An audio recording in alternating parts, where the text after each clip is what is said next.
ನಮಸ್ಕಾರ ವೀಕ್ಷಕರೇ ಬಿಜೆಪಿಯ ಬಹಿರಂಗ ಬಣ ಬಡಿದಾಟಕ್ಕೆ ಸ್ವಲ್ಪ ದಿನಗಳ ಮಟ್ಟಿಗೆ ವಿರಾಮ ಸಿಗ್ತಿದ್ದ ಹಾಗೆ ಅತ್ತ ಆಡಳಿತ ಪಕ್ಷ ಕಾಂಗ್ರೆಸ್ನಲ್ಲಿ ಅಲ್ಲೋಲ ಕಲ್ಲೋಲವೇ ಸೃಷ್ಟಿಯಾಗ್ತಾ ಇದೆ. ರಾಜ್ಯ ಕಾಂಗ್ರೆಸ್ನ ಒಳ ಜಗಳ ತಾರಕಕ್ಕೇರಿದೆ. ಸಿದ್ದರಾಮಯ್ಯ ಬಣ ಡಿಕೆ ಶಿವಕುಮಾರ್ ಬಣ ಜಿದ್ದಿಗೆ ಬಿದ್ದಿದ್ದಾರೆ. ಬಹಿರಂಗವಾಗಿ ಸಿದ್ದರಾಮಯ್ಯ ಬಣದ ಸಚಿವರು ದಿನದಿನಕ್ಕೂ ಡಿಕೆ ಶಿವಕುಮಾರ್ ಅವರನ್ನ ಕುಟುಕ್ತಿದ್ದಾರೆ. ಇದನ್ನೆಲ್ಲ ನೋಡಿಕೊಂಡು ಸುಮ್ನಿರೋರಲ್ಲ ಕನಕಪುರ ಬಂಡೆ. ಬಹಿರಂಗವಾಗಿ ತಣ್ಣಗಿದ್ರು ತೆರೆಮರೆಯಲ್ಲಿ ರಣತಂತ್ರವನ್ನೇ ರೂಪಿಸ್ತಿದ್ದಾರೆ. ಈ ಒಂದು ಜಿದ್ದಿನಿಂದಾಗಿ ಮತ್ತೊಂದು ಕಡೆ ಹೈಕಮಾಂಡ್ ಈ ಎರಡೂ ಬಣವನ್ನ ತಣ್ಣಗಾಗಿಸಲೇಬೇಕಾಗಿದೆ. ದಕ್ಷಿಣ ಭಾರತದಲ್ಲಿ ಕಾಂಗ್ರೆಸ್ಗೆ ಆಸರೆ ಆಗಿರುವಂತಹ ಕರ್ನಾಟಕ ಸರ್ಕಾರವನ್ನು ಉಳಿಸ್ಕೊಳ್ಬೇಕು ಅಂದರೆ ಅನಿವಾರ್ಯವಾಗಿ ಈಗ ಮಧ್ಯಪ್ರವೇಶ ಮಾಡಬೇಕಾಗಿದೆ. ಇದೆಲ್ಲದರ ಪರಿಣಾಮವಾಗಿ 4 ಸಚಿವರ ತಲೆದಂಡ ಫಿಕ್ಸ್ ಅಂತ ಹೇಳಲಾಗ್ತಾ ಇದೆ. ಅಂದರೆ ಸರ್ಕಾರದಲ್ಲಿ 4 ವಿಕೆಟ್ ಪತನವಾಗುವ ಲಕ್ಷಣಗಳು ಕಾಣಿಸ್ತಾ ಇದೆ. ಮಂತ್ರಿಮಂಡಲದ ವಿಚಾರದಲ್ಲಿ ಮತ್ತೊಂದು ಸುತ್ತಿನ ಬಣ ಬಡಿದಾಟಕ್ಕೆ ರಾಜ್ಯ ರಾಜಕಾರಣ ವೇದಿಕೆ ಆಗ್ತಾ ಇದೆ. ಹಾಗಾದ್ರೆ ಆಡಳಿತದ ಮೇಜರ್ ಸರ್ಜರಿ ಅನಿವಾರ್ಯ ಆಗಿದ್ದು ಹೇಗೆ? ಶಾಕಿಂಗ್ ಸುದ್ದಿ ಯಾರಿಗೆ? ಸಿದ್ದು ಬಣಕ ಅಥವಾ ಡಿಕೆ ಶಿವಕುಮಾರ್ ಟೀಮ್ಗ? ಯಾವ ರಾಜ್ಯ ಕಾಂಗ್ರೆಸ್ ನಾಯಕನಿಗೆ ಕಾದಿದೆ ಶಾಕಿಂಗ್ ಸುದ್ದಿ? ಯಾರ್ಯಾರ ಮೇಲಿದೆ ತಲೆದಂಡದ ತೂಗುಗತ್ತಿ? ಹೈಕಮಾಂಡ್ ಬುಡಕ್ಕೆ ಬಾಂಬ್ ಬಿಟ್ರ ಡಿಕೆ ಶಿವಕುಮಾರ್? ಏನಿದು ಡಿಕೆ ನಿಗೂಢ ನಡೆ? ಏನಾಗ್ತಾ ಇದೆ ರಾಜ್ಯ ಕಾಂಗ್ರೆಸ್ನಲ್ಲಿ? ಆ ಎಲ್ಲದರ ಬಗ್ಗೆ ಒಂದು ವರದಿ ಇದೆ, ನೋಡೋಣ.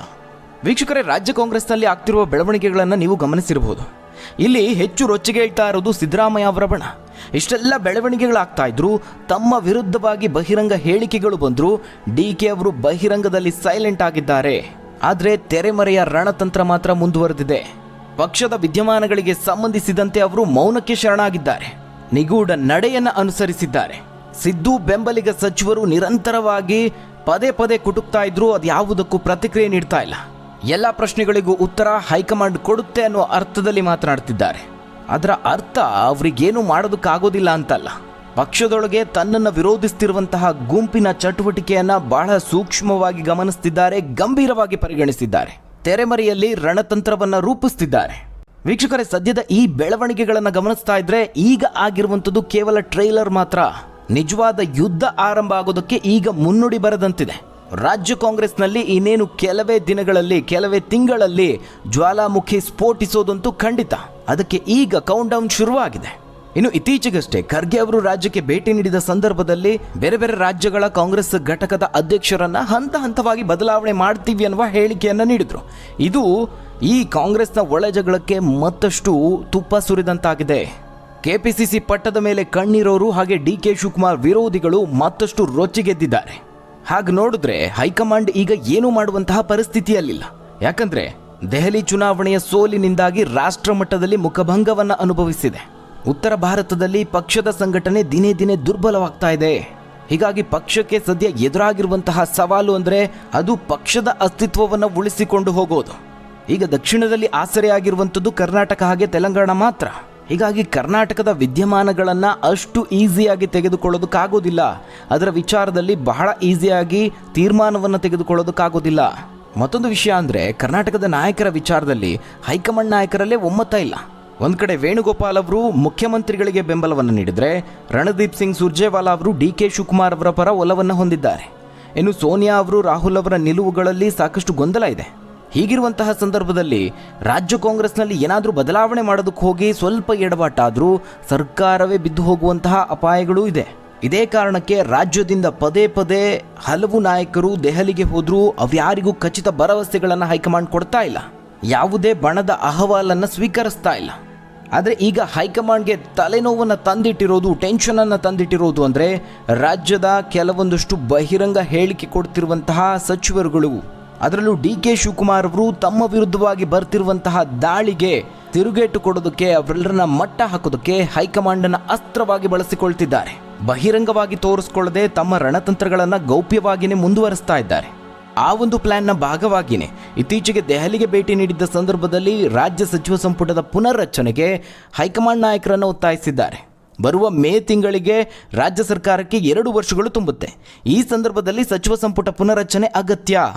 ಒಂದಷ್ಟು ಮಂದಿ ಸಚಿವರನ್ನು ಕೈಬಿಟ್ಟು ಹೊಸಬರಿಗೆ ಅವಕಾಶವನ್ನು ಕಲ್ಪಿಸುವುದು ಅವಶ್ಯಕ ಆಗಿದೆ. ಇಲ್ಲದೇ ಇದ್ದರೆ ಯಾರ್ಯಾರೆಲ್ಲ ಸಚಿವ ಪದವಿಗಾಗಿ ಕಾದುಕೊಳ್ತಿದ್ದಾರಲ್ಲ ಆ ಶಾಸಕರೆಲ್ಲ ಮತ್ತಷ್ಟು ಅಸಮಾಧಾನಗೊಳ್ತಾರೆ, ಇನ್ನಷ್ಟು ಶಾಸಕರು ರೊಚ್ಚಿಗೆ ಹೇಳ್ತಾರೆ. ಈ ರೀತಿಯ ಕಾರಣ ಕೊಟ್ಟು ಹೈಕಮಾಂಡ್ ತಲೆಗೆ ಹುಳ ಬಿಟ್ಟಿದ್ದಾರೆ. ಅದು ವಾಸ್ತವ ಸಂಗತಿನೂ ಹೌದು. ಯಾಕಂದರೆ 136 ಶಾಸಕರ ಬೆಂಬಲದ ಜೊತೆಗೆ ಬಹಳ ಸದೃಢ ಸರ್ಕಾರ ಅಂತ ಅನಿಸ್ಕೊಂಡ್ರು ಶಾಸಕರ ಅಸಮಾಧಾನ ದಿನೇ ದಿನೇ ಹೆಚ್ಚಾಗ್ತಾ ಇದೆ. ಕಳೆದ ವರ್ಷದ ಅಂತ್ಯದಲ್ಲಿ ಒಂದಷ್ಟು ಶಾಸಕರು ರೊಚ್ಚಿಗೆದ್ದು ಬಹಿರಂಗ ಹೇಳಿಕೆ ನೀಡೋದಕ್ಕೆ ಶುರು ಮಾಡಿದ್ರು. ಅವರನ್ನು ತಣ್ಣಗಾಗಿಸುವಂತಹ ಕೆಲಸಗಳು ಆಯಿತು. ಅದೇ ರೀತಿ ಈಗ ಪುನಃ ಆರಂಭ ಆಗಿದ್ದೇ ಆದಲ್ಲಿ ಸಿದ್ದರಾಮಯ್ಯ ಅವರು ಅನಿವಾರ್ಯವಾಗಿ ಈ ಸಚಿವ ಸಂಪುಟ ಪುನರಚನೆಗೆ ಒಪ್ಪಿಕೊಳ್ಳಲೇಬೇಕಾಗುತ್ತೆ. DK ಶಿವಕುಮಾರ್ ಅವರು ಹೈಕಮಾಂಡ್ಗೆ ಈ ರೀತಿಯ ಸಲಹೆ ಕೊಟ್ಟಿರೋದ್ರ ಹಿಂದೆ 2 ಕಾರಣ ಇದೆ. ಒಂದು, ಈಗ KPCC ಅಧ್ಯಕ್ಷರ ಬದಲಾವಣೆ ವಿಚಾರ ಏನು ಮುನ್ನೆಲೆಗೆ ಬಂದಿದೆ ಅದು ಸಹ ತೆರೆಮರೆಗೆ ಸರಿಯುತ್ತೆ. ಮತ್ತೊಂದು, ಸಿದ್ದು ಬಣದಿಂದ ತಮ್ಮ ವಿರುದ್ಧವಾಗಿ ಯಾವ್ಯಾವ ಸಚಿವರೆಲ್ಲ ಮಾತಾಡ್ತಿದ್ದಾರೆ ಅವರೆಲ್ಲರನ್ನ ಮಟ್ಟ ಹಾಕಬಹುದು ಅನ್ನೋದು. ಅದರಲ್ಲಿ ಪ್ರಮುಖವಾಗಿ ಸಿದ್ದು ಬಣದಿಂದ KN ರಾಜಣ್ಣ ಅವರು ಬಹಿರಂಗ ಹೇಳಿಕೆ ಕೊಟ್ಟು ಪಕ್ಷಕ್ಕೆ ಮುಜುಗರ ತರ್ತಿದ್ದಾರೆ. ವರಿಷ್ಠರಲ್ಲೂ ಈ ಬಗ್ಗೆ ಅಸಮಾಧಾನ ಇದೆ. ಈಗ DK ಶಿವಕುಮಾರ್ ಅವರು ಸೂಚಿಸಿರುವಂತಹ ತಲೆದಂಡದ ಪಟ್ಟಿಯಲ್ಲಿ ಇವರು ಪ್ರಮುಖರು ಅಂತ ಹೇಳಬಹುದು. ಸಂಪುಟ ಪುನರಚನೆ ಮಾಡೋದು ಯಾವ ಸಚಿವರು ಸರಿಯಾಗಿ ಕಾರ್ಯನಿರ್ವಹಿಸ್ತಾ ಇಲ್ವೋ ಅದನ್ನು ಮೌಲ್ಯಮಾಪನ ಮಾಡಿ ಯಾರ್ಯಾರನ್ನ ಕೈ ಬಿಡಬೇಕು ಅಂತ ಹೈಕಮಾಂಡ್ ನಿರ್ಧಾರ ಮಾಡುತ್ತೆ. ಅದರ ಜೊತೆಗೆ ಯಾರೆಲ್ಲ ಪಕ್ಷಕ್ಕೆ ಮುಜುಗರ ತರ್ತಿದ್ದಾರೋ ಈ ಕಾರಣವನ್ನು ಕೊಟ್ಟು ತಲೆದಂಡ ಮಾಡಬಹುದಾದಂತಹ ಸಾಧ್ಯತೆ ಇದೆ. ಇಲ್ಲಿ KN ರಾಜಣ್ಣ ಅವರು ಮಾತ್ರ ಅಲ್ಲ, ಸಿದ್ದರಾಮಯ್ಯ ಅವರ ಪರಮಾಪ್ತರು ಸಮಾಜ ಕಲ್ಯಾಣ ಸಚಿವ HC ಮಹದೇವಪ್ಪ ಅವರ ಹೆಸರು ಸಹ ಇದೆ. ಇನ್ನು ಕೃಷಿ ಸಚಿವ N ಚಲುವರಾಯಸ್ವಾಮಿ, ಹಾಗೆ ವಸತಿ ಮತ್ತು ವಕ್ಫ್ ಸಚಿವ ಜಮೀರ್ ಅಹಮದ್ ಖಾನ್, ಗಣಿ ಸಚಿವ SS ಮಲ್ಲಿಕಾರ್ಜುನ್, ಹಾಗೆ ಅಬಕಾರಿ ಸಚಿವ RB ತಿಮ್ಮಾಪುರ್. ಅಬಕಾರಿ ಇಲಾಖೆಯಲ್ಲಿ ಆದಂತಹ ಎಡವಟ್ಟು ನಿಮ್ಮೆಲ್ಲರಿಗೂ ಗೊತ್ತಿದೆ. ಇದರಿಂದಾಗಿ ತಿಮ್ಮಾಪುರ ಅವರ ಸಚಿವ ಸ್ಥಾನಕ್ಕೆ ಕಂಟಕ ಎದುರಾಗಿದೆ. ಇನ್ನು ಮತ್ತೊಬ್ಬ ಸಿದ್ದರಾಮಯ್ಯ ಅವರ ಆಪ್ತ ಬಳಗದಲ್ಲಿ ಗುರುತಿಸಿಕೊಂಡವರು ಅಂತ ಹೇಳಿದ್ರೆ ಅದು ಬೈರತಿ ಸುರೇಶ್ ಅವರು. ಬೆಂಗಳೂರಿನ ಹೊರತುಪಡಿಸಿ ನಗರಾಭಿವೃದ್ಧಿ ಸಚಿವರಾಗಿದ್ದಾರೆ.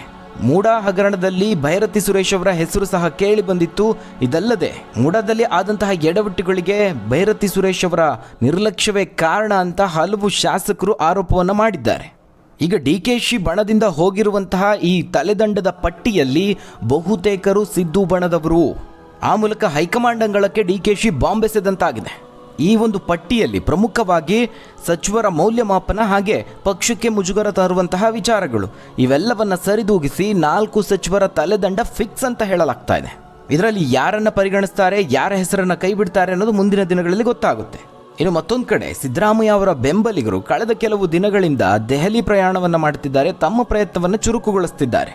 ಅವರೆಲ್ಲರ ಗುರಿ DK ಶಿವಕುಮಾರ್ ಅವರ ಬಲವನ್ನು ಕುಗ್ಗಿಸೋದು, ಅವರನ್ನು ರಾಜ್ಯಾಧ್ಯಕ್ಷ ಸ್ಥಾನದಿಂದ ತೆಗೆದುಹಾಕೋದ್ರ ಜೊತೆಗೆ ಅವರು ಹೊಂದಿರುವಂತಹ ನೀರಾವರಿ ಮತ್ತು ಬೆಂಗಳೂರು ನಗರಾಭಿವೃದ್ಧಿ ಸೇರಿದಂತೆ ಕೆಲವು ಪ್ರಮುಖ ಖಾತೆಗಳನ್ನು ಇತರ ಸಚಿವರಿಗೆ ಹಂಚಬೇಕು ಅಂತ ಹೈಕಮಾಂಡನ್ನು ಒತ್ತಾಯಿಸ್ತಾ ಇದ್ದಾರೆ. ಇದಕ್ಕೆ ಯಾವ ಕಾರಣ ಕೊಡ್ತಿದ್ದಾರೆ? ಒಬ್ಬರಿಗೆ ಒಂದೇ ಖಾತೆಯನ್ನು ಕೊಡಬೇಕು, ಪಕ್ಷದಲ್ಲಿ ಒಂದೇ ಹುದ್ದೆಯನ್ನು ಕೊಡಬೇಕು ಅಂತ ದಾಳವನ್ನು ಉರುಳಿಸ್ತಿದ್ದಾರೆ. ಸದ್ಯ DKಶಿ ಅವರು KPCC ಅಧ್ಯಕ್ಷರು ಹಾಗೆ ಉಪಮುಖ್ಯಮಂತ್ರಿಯಾಗಿ ಅವಳಿ ಜವಾಬ್ದಾರಿಗಳನ್ನು ಹೊಂದಿದ್ದಾರೆ. ಅದರ ಜೊತೆಗೆ 2 ಖಾತೆಗಳನ್ನು ಸಹ ನಿರ್ವಹಿಸ್ತಾ ಇದ್ದಾರೆ. ಇದು ಸಿದ್ದು ಬಣದ ಕಣ್ಕುಗ್ತಾ ಇದೆ. ಅವರ ಬಲವನ್ನು ಕುಗ್ಗಿಸಬೇಕು ಅಂದರೆ DK ಶಿವಕುಮಾರ್ ಅವರಿಂದ ಒಂದೊಂದೇ ಜವಾಬ್ದಾರಿಗಳನ್ನು ಕಿತ್ಕೊಳ್ಬೇಕು. ಸಿದ್ದು ಬಣದ ಕಡೆಯಿಂದಲೂ ಮತ್ತೊಂದು ಮೌಲ್ಯಮಾಪನದ ಪಟ್ಟಿ ತಯಾರಾಗಿದೆ. ಇದರಲ್ಲಿ DK ಶಿವಕುಮಾರ್ ಅವರ ಆಪ್ತ ಬಳಗದ ಸಚಿವರಿದ್ದಾರೆ. ಒಂದು ವೇಳೆ ಸಚಿವ ಸಂಪುಟ ಪುನರಚನೆ ಆದರೆ ಶಿವಕುಮಾರ್ ಅವರ ಆಪ್ತ ಸಚಿವರಾದಂತಹ ಮಹಿಳಾ ಮತ್ತು ಮಕ್ಕಳ ಕಲ್ಯಾಣ ಸಚಿವೆ ಲಕ್ಷ್ಮೀ ಹೆಬ್ಬಾಳ್ಕರ್ ಹಾಗೆ ಉನ್ನತ ಶಿಕ್ಷಣ ಸಚಿವ MC ಸುಧಾಕರ್ ಅವರ ಕಾರ್ಯಕ್ಷಮತೆಯನ್ನು ಸಹ ಮೌಲ್ಯಮಾಪನ ಮಾಡಬೇಕು ನೀವು. ಈ ರೀತಿಯಾಗಿ ಕೇಂದ್ರ ನಾಯಕತ್ವದ ಮೇಲೆ ಮನವರಿಕೆ ಮಾಡಿಕೊಡುವ ಪ್ರಯತ್ನವನ್ನು ಮಾಡ್ತಾ ಇದೆ. ಆ ಮೂಲಕ DK ಶಿವಕುಮಾರ್ ಅವರ ಬಣಕ್ಕೆ ತಿರುಗೇಟನ್ನು ಕೊಡ್ತಾ ಇದೆ. ಈಗಾಗಲೇ ಅದರಲ್ಲಿ ಸಿದ್ದು ಬಣದ ಆಪ್ತರಾದಂತಹ ಲೋಕೋಪಯೋಗಿ ಸಚಿವ ಸತೀಶ್ ಜಾರಕಿಹೊಳಿ ಅವರು, ಸಹಕಾರ ಸಚಿವ KN ರಾಜಣ್ಣ ಅವರು ಒಂದು ಹೆಜ್ಜೆ ಮುಂದಕ್ಕೆ ಹೋಗಾಗಿದೆ. ಕಾಂಗ್ರೆಸ್ ಅಧ್ಯಕ್ಷರಾದಂತಹ ಮಲ್ಲಿಕಾರ್ಜುನ್ ಖರ್ಗೆ ಅವರು ಹಾಗೆ ರಾಷ್ಟ್ರೀಯ ಪ್ರಧಾನ ಕಾರ್ಯದರ್ಶಿ KC ವೇಣುಗೋಪಾಲ್ ಅವರನ್ನು ಭೇಟಿ ಮಾಡಿ ತಮ್ಮ ಬೇಡಿಕೆಗಳನ್ನು ಈಡೇರಿಸೋದಕ್ಕೆ ಒತ್ತಾಯಿಸಿದ್ದಾರೆ ಅಂತ ವರದಿಯಾಗಿದೆ. ಮತ್ತೊಂದು ಕಡೆ ಗೃಹ ಸಚಿವರಾದಂತಹ G ಪರಮೇಶ್ವರ್ ಅವರು ಸಿದ್ದರಾಮಯ್ಯ ಅವರಿಗೆ ಬಹಿರಂಗವಾಗಿ ಬೆಂಬಲ ಸೂಚಿಸಿದ್ದನ್ನು ನೀವು ಗಮನಿಸಿರಬಹುದು. ಅವರೂ ಸೇರಿದಂತೆ ಕೈಗಾರಿಕಾ ಸಚಿವ MB ಪಾಟೀಲ್, ಸಮಾಜ ಕಲ್ಯಾಣ ಸಚಿವ HC ಮಹದೇವಪ್ಪ ಮತ್ತು ಆರೋಗ್ಯ ಸಚಿವ ದಿನೇಶ್ ಗುಂಡೂರಾವ್ ಅವರು ಸೇರಿದಂತೆ ಇತರ ನಾಯಕರೆಲ್ಲ ಸೇರಿ ತಮ್ಮ ಮನವಿಯನ್ನು ನೀಡೋದಕ್ಕೆ ಕೆಲವೇ ದಿನಗಳಲ್ಲಿ ರಾಷ್ಟ್ರ ರಾಜಧಾನಿಗೆ ತೆರಳುವಂತಹ ನಿರೀಕ್ಷೆ ಇದೆ. ಸದ್ಯಕ್ಕೆ ಕಾಂಗ್ರೆಸ್ ನಾಯಕತ್ವ ಸಚಿವರ ಮಧ್ಯಂತರ ಮೌಲ್ಯಮಾಪನವನ್ನು ಮಾಡುತ್ತೆ ಅಂತ ಹೇಳಲಾಗ್ತಾ ಇದೆ. ಆ ಮೂಲಕವಾಗಿ ಈ 2 ಬಣಗಳ ನಡುವೆ ಮತ್ತೊಂದು ಸುತ್ತಿನ ರಾಜಕೀಯ ಸಮರ ನಡೆಯೋದಂತೂ ಪಕ್ಕ. ಮುಂದಿನ ತಿಂಗಳಲ್ಲಿ ರಾಜ್ಯ ಬಜೆಟ್ ಅಧಿವೇಶನ ಇದೆ. ಅದರ ನಂತರದಲ್ಲಿ ಹೈಕಮಾಂಡ್ ಅಂತಿಮ ನಿರ್ಧಾರವನ್ನು ತೆಗೆದುಕೊಳ್ಳುವಂತಹ ಸಾಧ್ಯತೆ ಇದೆ. ಅಲ್ಲಿಂದ ರಾಜ್ಯ ಕಾಂಗ್ರೆಸ್ನಲ್ಲಿನ ಒಳಜಗಳ ಹೊಸ ತಿರುವನ್ನು ಪಡೆದುಕೊಳ್ಳುತ್ತೆ. ಅಲ್ಲಿ ಯಾರ ಕೈ ಮೇಲಾಗುತ್ತೆ, ಸಿದ್ದು ಬಣದ್ದ ಅಥವಾ DKಶಿ ಅವರ ಬಣದ್ದ? ಇದು ಈಗ ಭಾರಿ ಕುತೂಹಲವನ್ನು ಮೂಡಿಸ್ತಾ ಇರುವಂಥದ್ದು. ಅದೇನೇ ಇದ್ರೂ ಸಚಿವರ ತಲೆದಂಡ ಆಗೋದು ಮಾತ್ರ ಫಿಕ್ಸ್ ಅಂತ ಹೇಳಬಹುದು. ಹಾಗಾದರೆ ವೀಕ್ಷಕರೇ, ಈ ಬಗ್ಗೆ ನೀವೇನಂತೀರಾ? ಯಾವ ಸಚಿವರ ಕಾರ್ಯವೈಖರಿ ಯಾವ ರೀತಿ ಇದೆ? ಎಷ್ಟು ಪರಿಣಾಮಕಾರಿಯಾಗಿದೆ? ತೃಪ್ತಿ ತಂದಿದೆಯಾ? ನಿಮ್ಮ ಅನಿಸಿಕೆ ಅಭಿಪ್ರಾಯವನ್ನು ಕಮೆಂಟ್ ಮೂಲಕವಾಗಿ ತಿಳಿಸಿ. ಧನ್ಯವಾದಗಳು ವೀಕ್ಷಕರೇ.